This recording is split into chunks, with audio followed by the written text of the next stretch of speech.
Alright guys, so the final method of how to solve a systems of equation is to use a graphing method. And so just a quick review, a system of equation is two or more equations with the same variables or unknowns. Okay, remember that a variable is an unknown. And so graphically what that means is it's the point, or xy, the coordinate, where the two lines intersect, and algebraically it's the point that makes both equations true. Okay, and so what we've been doing is finding the algebraically, is finding the x and y that solves both equations or meets both conditions, is what we've talked about. So today we're going to handle the graphically, and that's where the two lines intersect. So there's a couple different types of solutions, actually three different types. So there are intersecting lines. This is the most common of what we see, okay, and it's where the two lines will intersect and they have one solution, one x, one y, that makes it true. Parallel lines, okay, mean that there is no solution. It means that they never intersect, they stay parallel to each other. And then if something is the same exact line, okay, so one line on top of the other, then that's going to be infinite solutions, or all real numbers would be your answer choices. Okay, and so just keep that in mind as we go through some of these. So if we're solving by graphing, there are 3 steps.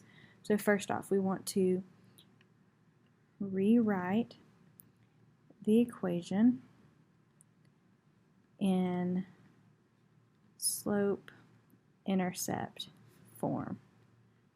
Okay, and that's y equals mx plus b. Slope-intercept form. Second step is to graph the line. And the third step is to identify the solution. Okay, and so we're going to do a couple of examples together on this. So starting with number 1. So number 1, these are actually already in slope-intercept form, so that's nice. Y equals mx plus b. Remember that m is the slope and b is the y-intercept. Okay, so on this first equation, the slope is 1 and the y-intercept is -8. So that means we need to go to -8, 1, 2, 3, 4, 5, 6, 7, 8, -8 on the y-axis for our first point. That means it's going to be 0, -8.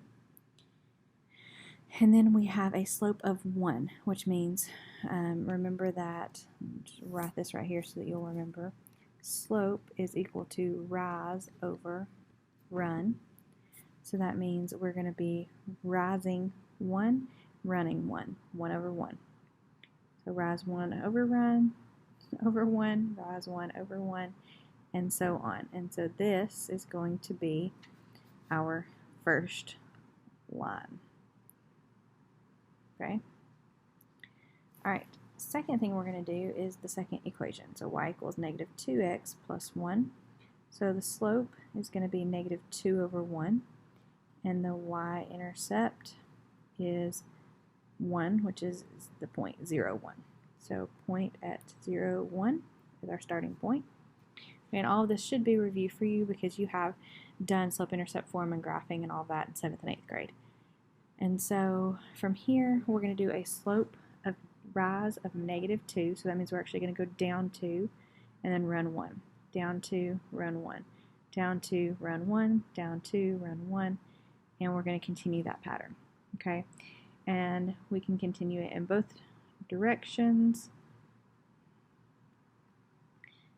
And we connect our line.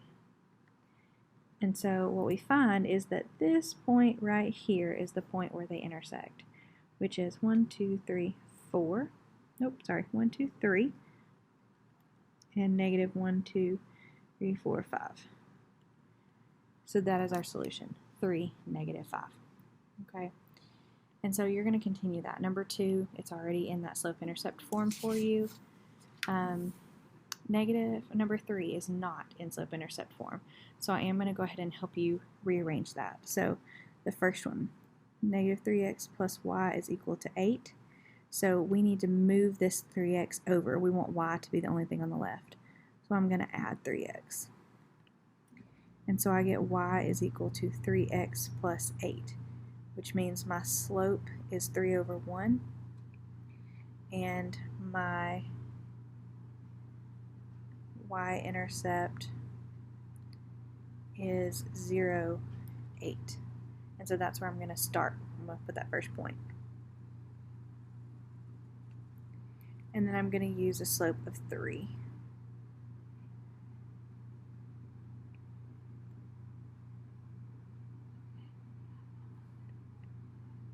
Remember, positive slopes are going to be moving upwards.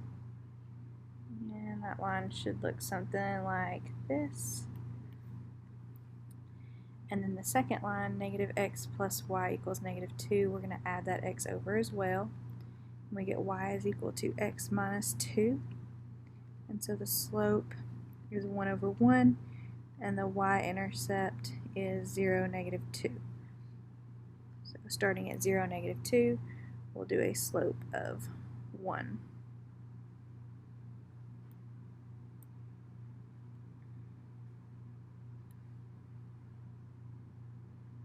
And so we will see that our line intersects right here, even though I didn't do a very good job of drawing it. So it's going to be 1, 2, 3, 4, 5, negative 5, and then down 1, 2, 3, 4, 5, 6, 7, negative 7. So negative 5, negative 7. Okay, and so you're going to continue that. You will need to rearrange this one. Do the same on these others. If you need any help, please make sure that you ask. One thing on number 5, let me show you this real fast. When you go to rearrange that first equation, you're going to subtract the x. Okay, and then you also have this 3, and you have to get rid of it. So that means you're going to have to divide everything by 3.